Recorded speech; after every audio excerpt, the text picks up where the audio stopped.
Okay, we are recording and we are live.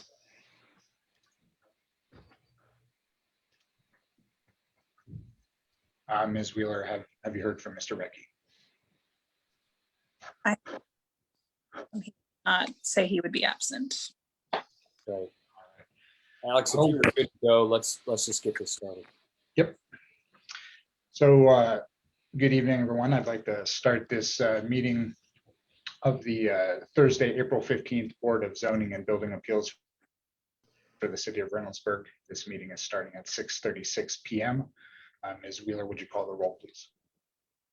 Thank you. Ms. Barnard? Here. Here. Mr. First? Here. Pastor Linder? Here. And Mr. Retke? Mr. Retke is absent. Next item is approval of minutes from the February 18th, 2021 meeting. Are there any additions, deletions, or corrections needed to those minutes? Hearing none, those stand approved. Next item is approval of the agenda. Are there any additions, deletions, or changes needed to the agenda? Hearing none, that will also stand as approved. Next item is swearing in of speakers. If anyone is going to be speaking this evening, I realize that this is virtual, but if you please raise your right hand and repeat after me. Do you swear that the commentary you give before this board is truthful? If so, say I do. I do. Thank you. Next item is public comment. Is there any public comment, either in person or submitted via email, Ms. Wheeler? Yes, in person, Radican Road residents. Okay, go ahead. The comment, first of all, let me verify what we're talking about here. This is the zoning, rezoning of the property on Radican Road. I don't know the exact address. I believe it's something like 5980 or something. So this is the conditional use application, but it is for the property 5992 Radican Road and 5976 East Livingston, which is adjacent to it in the south. East Livingston. That raises a question. Well, let me verify this again here, because as the residents, we do not understand what all we were told, or the comments that were made was that this was going to be a property that's going to be accessed from Radican Road. I do not understand the connection between Radican Road and East Livingston. Is this of the same property owner? The application is for both properties. The properties do abut each other such that it's my understanding, given the application, that the proposed use of which we're hearing during this conditional use application will be accessed along Radican, but I'm sure the applicant can provide more information. Well, as the residents, and like I said, I am representing the 10 residents that are on the north side of Radican Road. And our concern is there's out of the 10, 9 or 10, there's 5 families with very small children. This is a low density travel, extremely low. And once again, all we're hearing is this is going to be a used car lot at the end of the street with access only from Radican Road. And that's why I'm starting to question, which I've just been aware of now, is what's the connection with Livingston Avenue? If these are not of the same property owners, I do not see how this owner of Radican property can secure access to Livingston Avenue. That doesn't even stand under any kind of zoning or building codes or anything like this. So I'm going to go back to our original resistance that we do not really want to see this. I also understand a used car lot must have facilities, i.e. a garage, a place to make a point of sale facility, which also opens up the door to the building of this facility that I assume will be of the 2021 building code compliance, ADA, restroom, public restroom, this kind of thing, on and on and on.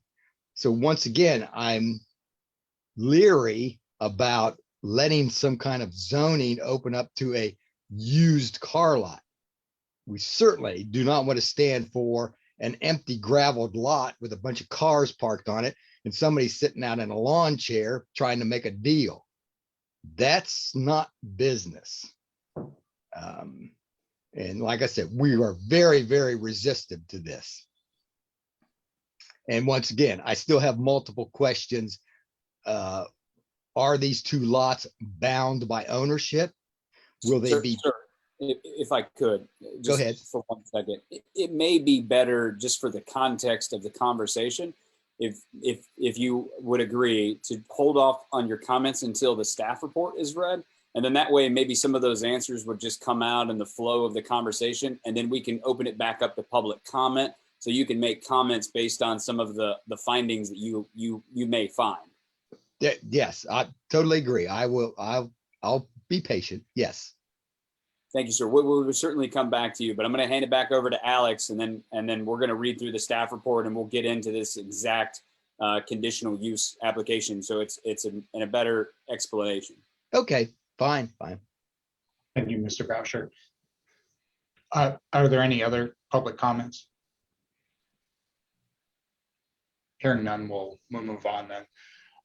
Next item is unfinished business. I see none, so we'll move on to new business. That is item 1, application number 2021-5100 for the properties located at 5976 East Livingston Avenue and 5995 Radican Road. Ms. Wheeler, would you please read the staff report? First, I am going to try to screen share here. This will hopefully clarify the gentleman's point about.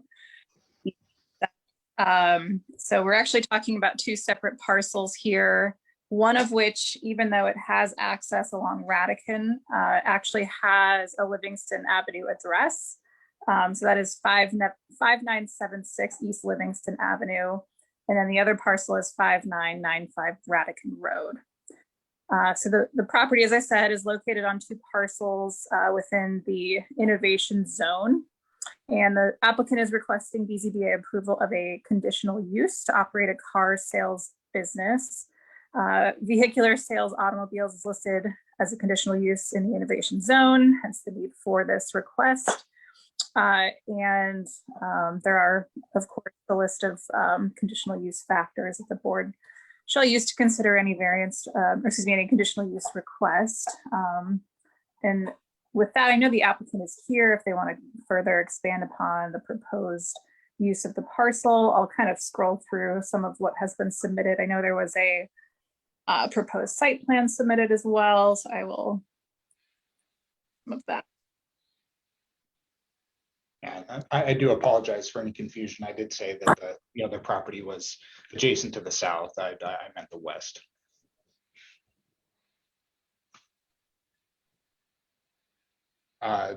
While Ms. Wheeler is scrolling through those there, the applicant, is there anything you'd like to add? I'm sure we'd like to hear more about your plans for the property, not only as the business, but any improvements that you might be planning to make. Yes, I'm Connie Kleeman. I'm representing the applicant who's also on this, is attending this meeting. As you see, what you're seeing right there is are the two lots that are adjacent, both owned by the same person, my client. My client also owns the third adjacent parcel to the east that's not outlined. So all three parcels in a row are owned by the same owner, but these two particular parcels are all that is the subject of this application this evening. As you see, there is an existing building in what would be the south west corner of the left parcel.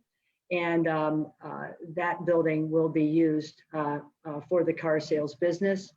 And there will be graveled areas made for the actual parking of cars.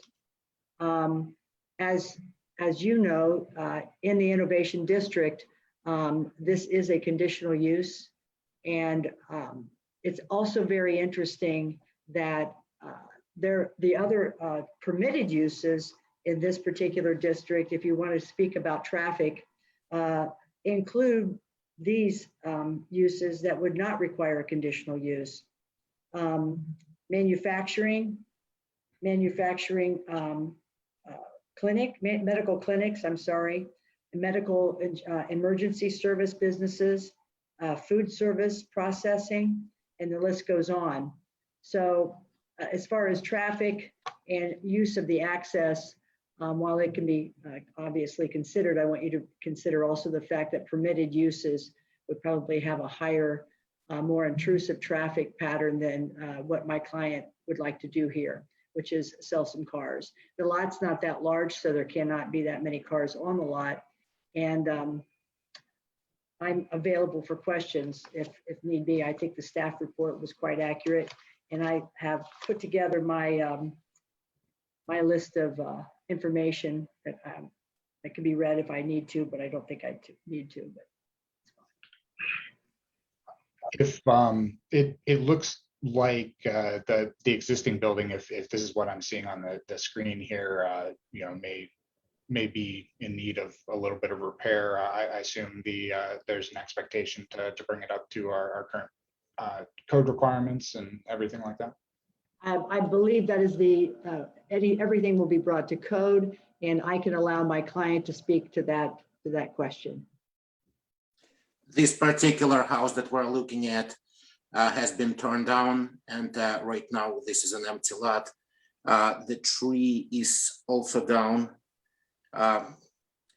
The best way to see everything would be the site plan that's been drawn out. It's at the last page of the proposal. So, Ms. Wheeler, do you have that available? Thank you.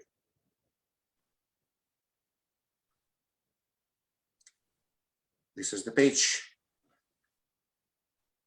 Okay, I see there. That makes more sense. Now, I believe, and Mr. Boucher, Ms. Wheeler, please correct me if I'm wrong, but I don't believe we allow gravel parking lots. I believe they have to be paved with some sort of impervious surface. Is that correct? That is correct. If it needs to be an asphalt, concrete, or a paver type, it can be a pervious surface, but it cannot be gravel. It has to be intentionally placed there with brick, stone, or some sort of patio type paver. That is the allowable use. I guess the other question that comes up as well, and you know, I think we can ask this is the lot coverage max for the innovation area is 70%. I see there's a strip of grass. Does that constitute the 30%, or is this proposal over the 70%?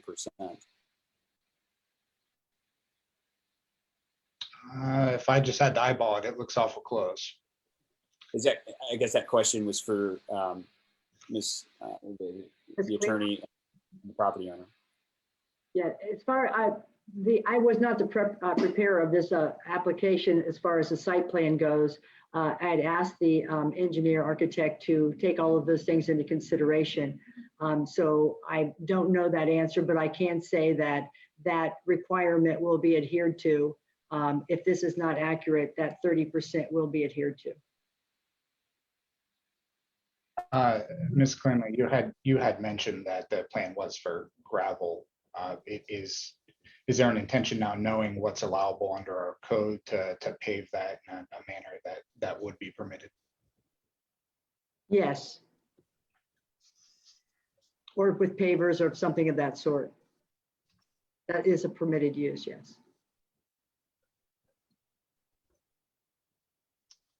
May I speak? If you don't mind, I'll come back to you and just. Okay. I want to open up the floor here. I didn't mean to monopolize the back and forth, but any other members of the board, do you have any questions or comments? So I do have a question. So the access to this business would be from Radican Road and not from Livingston? Correct. It's the only access to this property. We have no access from Livingston. That is correct. So basically, just to clarify, this is a residential, a residential road, and this business would be at the end of this residential road. It's not a totally residential road. You'll see adjacent to the property in this aerial and several others that I included that there are industrial type uses going on this same road with access points.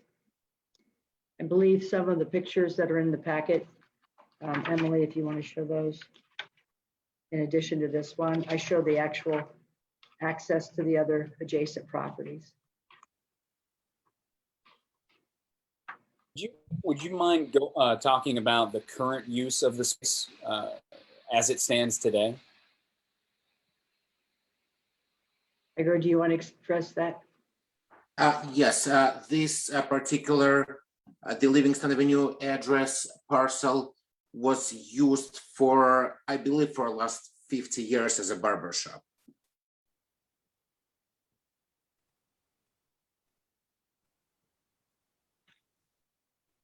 There in that picture, you can see the actual access points, probably not as well as I'd like, but of the buildings to the east.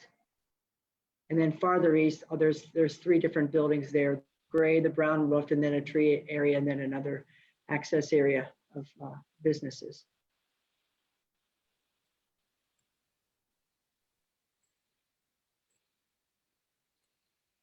So my other concern with this parcel is, so the intent, and maybe we should talk about sort of what the intent is. And I can understand that what you're seeing right here is clearly not up to, current Reynoldsburg standards. This is obviously an older picture. Some of those car lots have been cleaned up. This is certainly an area of town that I know the mayor, the city attorney, and various other parts of the administration are very critical of, and wanting to rise up the tide here. This is certainly one of our hardest hit areas of town. And so when we discussed bringing this in as an innovation district, the idea was being that we wanted it to be an innovative hub of jobs, community services, office, and we wanted to get away from the typical commercial retail type uses. One of the reasons of putting the car lot here as a conditional use, one, there's a lot that are already grandfathered in. One of the things that we need to consider when looking at this application tonight is when we did that, we wanted to get rid of the small lot uses that would basically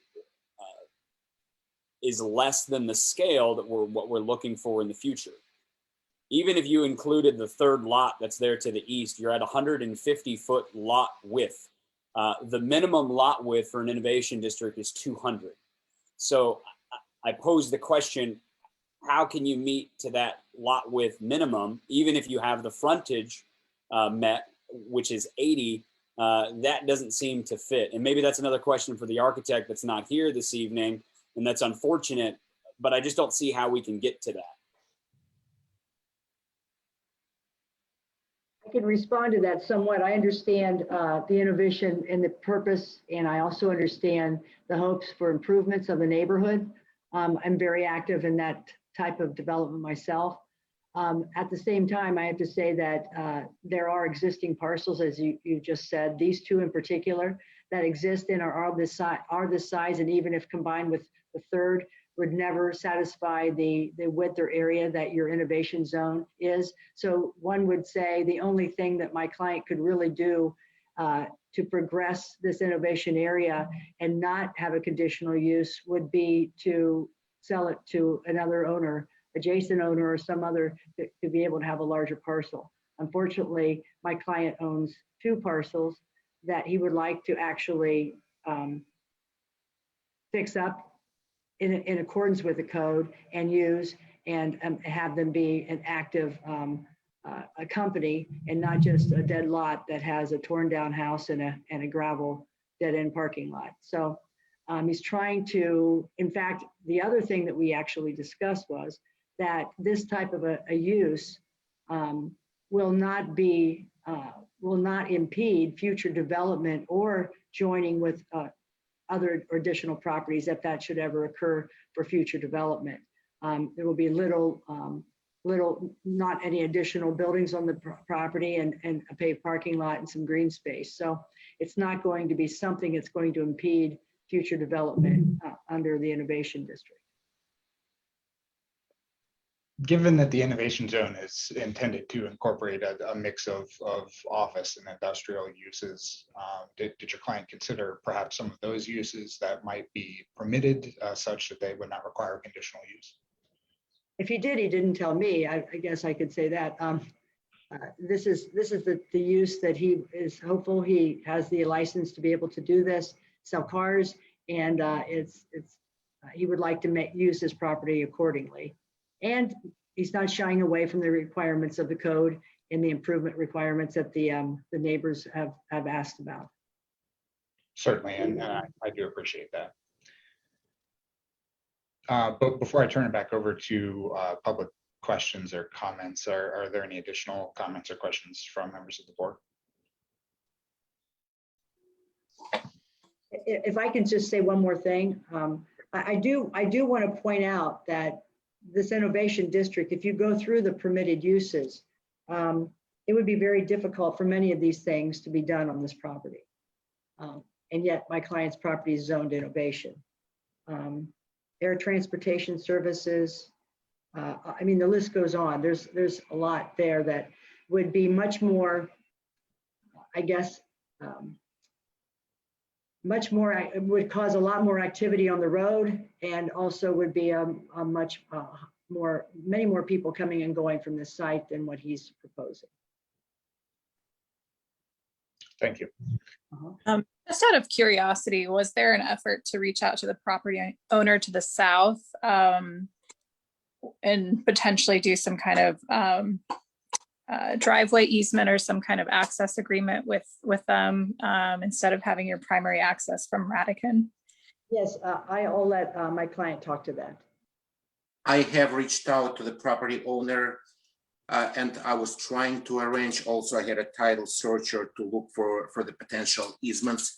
As of right now, I don't have any access from Livingston Avenue.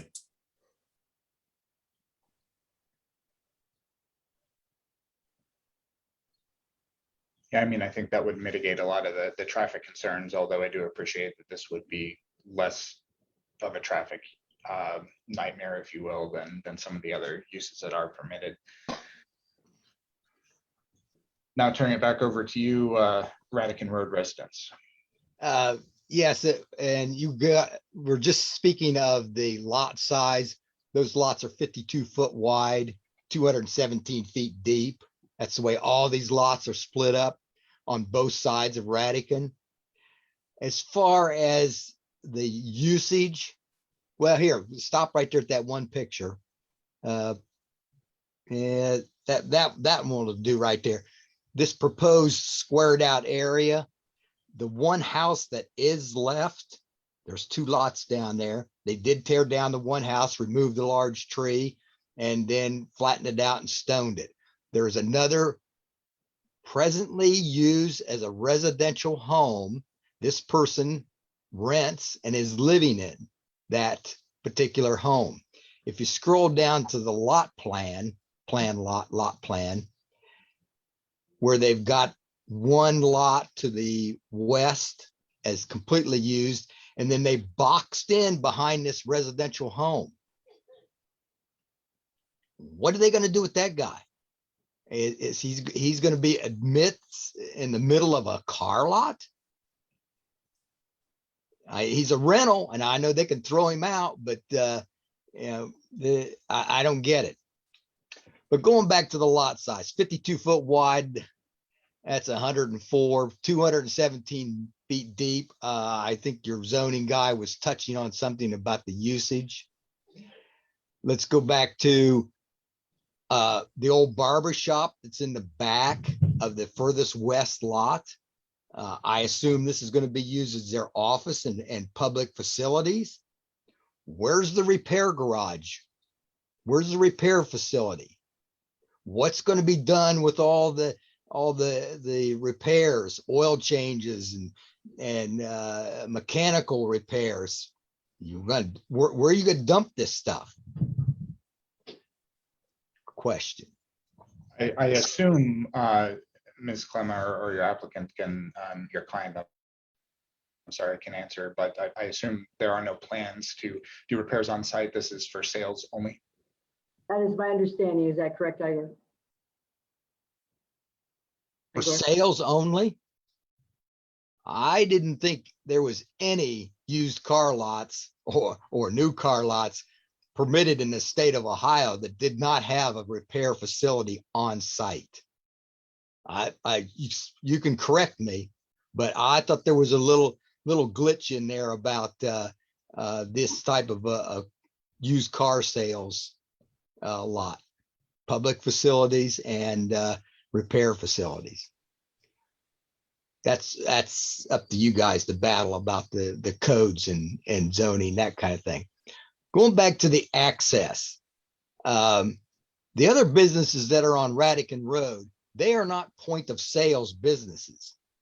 The glass place, yeah, you call up, you make an order, his driver leaves in the morning and his driver comes back in the evening. The electrician, those guys leave in the morning, they come back in the evening. The lawnmower service guys, they leave in the morning, they come back in the evening. It's not a constant flow of traffic. And I cannot imagine how a used car lot is going to survive on onesie and twosie travelers. To sell cars, you have to have people coming through there. You can't sell a car once a week. This is a dead end road. So what are they going to do? They go in, oh, I want to drive the thing. So what's he going to do? Doing bleach burnouts down there to turn around and come highballing down Radican Road? How many times am I going to have to call Reynoldsburg police? Which, little footnote, half of Reynoldsburg police do not know that Radican is Reynoldsburg. So are we going to be confronted with the highballers and the test drivers back and forth on a dead end street? Woe be if a child gets hurt. Woe be. And then as this plot plan that's shown here right now, where you got the full length of one lot, yes, the barbershop is all the way in the back. It does face Livingston. That one boxed out area, that's a resident. That guy rents. Is the owner going to throw him out? They're going to tear that building down? I don't get it. A used car lot is not one of the things that as the residents, we really, it's just, I don't know. I don't know. The one at Idlewild and Livingston, that used car lot, heavens, that guy doesn't even know where his right of way is. He parks his cars in Idlewild's right of way. He's got constant traffic in and out of there, but he's on the corner of Idlewild and Livingston. This guy will be down at a dead end street, Sir, one way out, one way in. Sir, I'm sorry. I don't mean to interrupt, No, but I'm stopped. I'm done. thank you. If I Mr. may- First, if I may. So, Mr. Basher. Thank you. Thank you, Radican Road residents. I appreciate that and appreciate your input and you know, brought up some good concerns here. I guess one, I want to make it clear where the delineated line is between Columbus and Reynoldsburg. So Radican Road is the line. This property, obviously in the city of Reynoldsburg, the property is to the north of Radican, which is on the southern piece of this page. It's basically turned upside down. That's the city of Columbus, just to put that out in perspective. Not that we shouldn't be caring about our residents in the city of Columbus. We certainly should. The second point that I guess got brought up while the discussion was happening was it's a really good point. This is obviously a dead end drive. If the point here is to sell cars, and far be it me as the development director to tell you what you can't operate successfully, but there's a very little marketing to be done back here. Have you thought about where you would place your signage?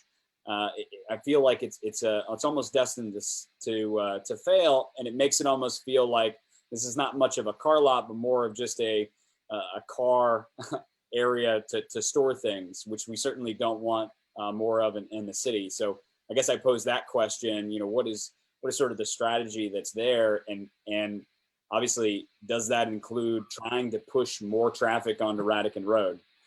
So I guess if I could get that question answered, and then I yield to Ms. Bulls. I know she had a question as well. Igor, can you please address that?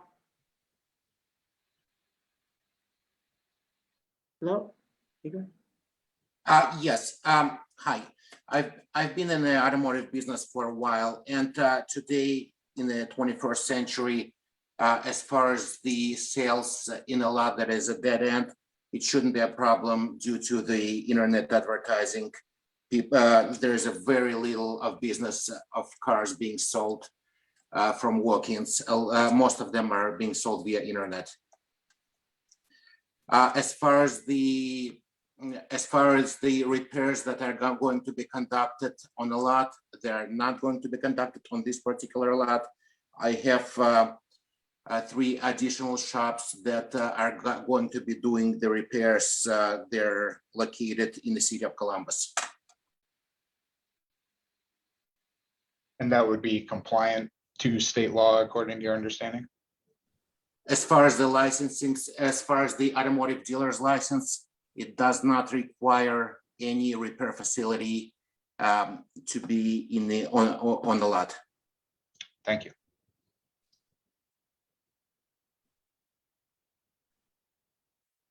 Ms. Bowles, did you have a question? Mr. Boucher answered the question or asked the question for me, but I was going to ask questions with regards to marketing. Gotcha. If I may emphasize what my client was just talking about, and we all know, and we've probably have experienced shopping online, especially during COVID. But obviously, if this was a car lot where he was going to rely on not only visual, but access, he would not be doing this. As he said, it's going to be a very small amount of traffic involved. And in regard to the other businesses and the Radican residents' comment about coming and going, I'm a contractor and developer myself, and I know that people coming and going from electricians and all other people, there are numerous people that come and go from those sites, and any one of them can be a bad driver. So to start basically saying that people coming and going from this site are going to be worse drivers than those that are actively using it now, it can be said as a fearful type thing, but there will probably be little traffic there, as opposed to those particular businesses that have numerous employees coming and going and loading up and trucking in and out different materials. So when you start looking at the proposal and whatever conditions you would want on it that would be acceptable, the idea here is not to have a high end type location where you have flashing lights and people coming and going. The idea here is to have an area that's developed in accordance with your code, both the building and the site and the surface, to be able to locate cars for sale, and then be able to actively, obviously, take them in and off the lot for those sales, and that's it.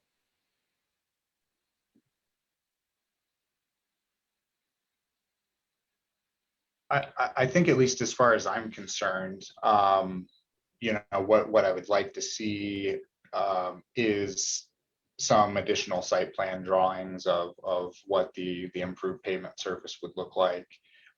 If you have any improvements planned for the buildings that may be still existing on the lot, such that they'll be used for the sales office.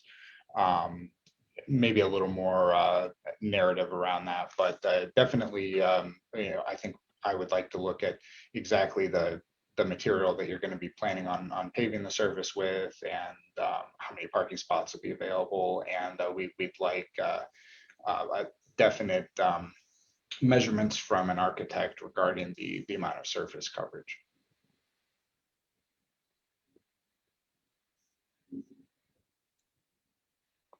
Is I that, do is have that one question. Based on, are you going to that existing building? Are there going to be upgrades or updates to that existing building, or is it going to sit as is?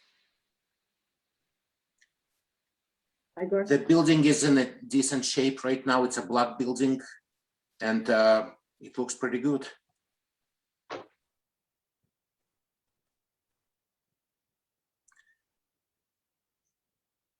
So because it was already a barber shop, do you then hope to also submit building plans to do, a renovation to the interior to make it, a car dealership type point of sale location? Well, it's a square building. They tend to share the same interior, whether it's a barber shop, it just has sinks on it, and sinks have been removed. We basically are turning it into an office. But as far as the building itself, it's a solid building. It's not the house that we saw from Radican Road. That house has been demolished. The building is located deeper down the lot. It's not visible. It's barely visible from Radican Road on these images.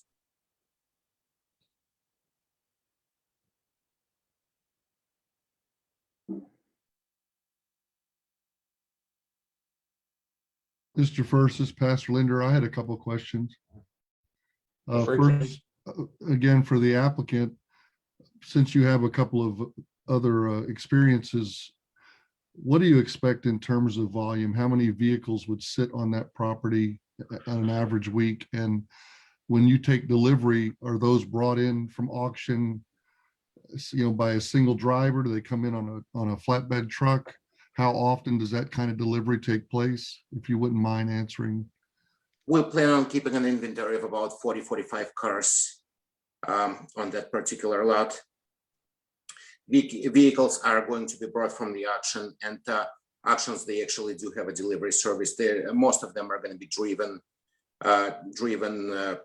just a single vehicle at a time.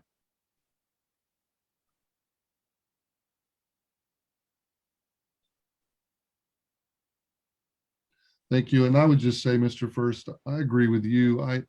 I'm not as concerned with his ability to have a thriving business, because I do believe the internet situation is really high volume sales. But I am thinking that the resident raised some very important concerns about in and out, even the test drive thought, and then even seeing how those 45 vehicles would be situated is a concern.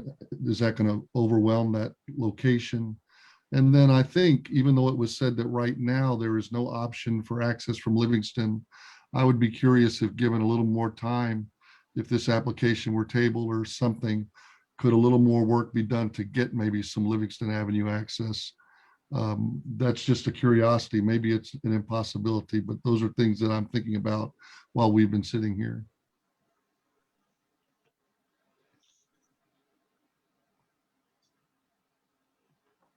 Hi, this is Ms. Bowles. I have another question.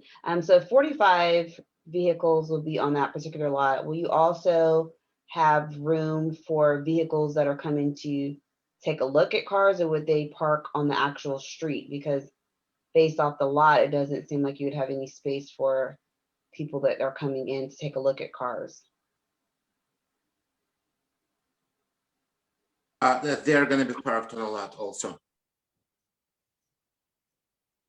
I'm sorry, did you say 45? I said 35.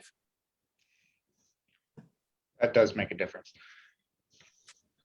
If I may, and I hear the concerns and I hear the questions. I believe that I know that he has done work at trying to find alternative access. I think that would have been his choice also, but it's not been received. So the questions about the actual site and having a site plan that better shows what you've asked about, most often, I think that that's something we could provide. And I think that that's a good idea, especially if it's going to help understand and see if you think or find this is an acceptable way of improving this site for this conditional use. So if we had a tabling of this tonight, when would be the next meeting, and by when would we have to have that site plan in? Ms. Wheeler, Mr. Boucher. The next available meeting for this would be May 20th. And we would need that 2 weeks ahead of time. We would need something on Ms. Wheeler's desk by May 6th. I do have a couple of follow-up questions, though, that I'd like to add, and I think they should be included if we were to table this tonight in a resubmission. Number one, there's been no talk of lighting plan, and typically we would see that as a major site plan. I understand that that's not what this is, as a conditional use, but I feel like that's really important. Obviously, you're abutting a residential use. What is the type of lighting that you're going to put on this site? Is there going to be overhead cobra light? I'd like to see the foot candles. Is there going to be light pollution that is going to seep over into the residential area? I've got some concerns about that. Additionally, I guess I'd like to understand sort of the security, seeing that it is sort of on a residential area that doesn't happen to be heavily traveled now, and it's not on a main drag. What is sort of the security plans? And on top of that, I'd like to know kind of the operating hours of the said establishment. I think we included that, Mr. Bowser, in the application. All three of those questions, or just the last? Just the last. Okay. I wish I would have, but just the last, yes. Thank you. Mhm.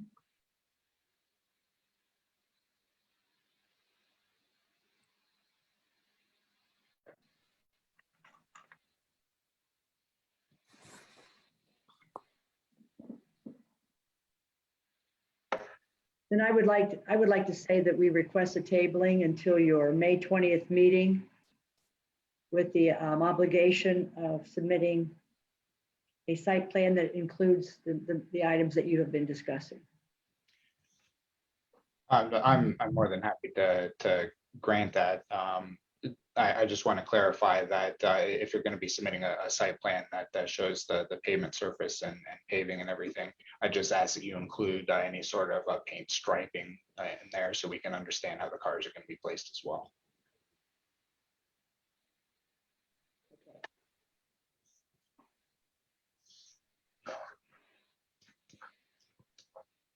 So it's my understanding that the applicant is, if you're withdrawing the application until the next meeting, there's really no need to table it here. I understand that you're going to amend it. So if you're fine, Ms. Clemo, with that procedure, then we're fine with that as well.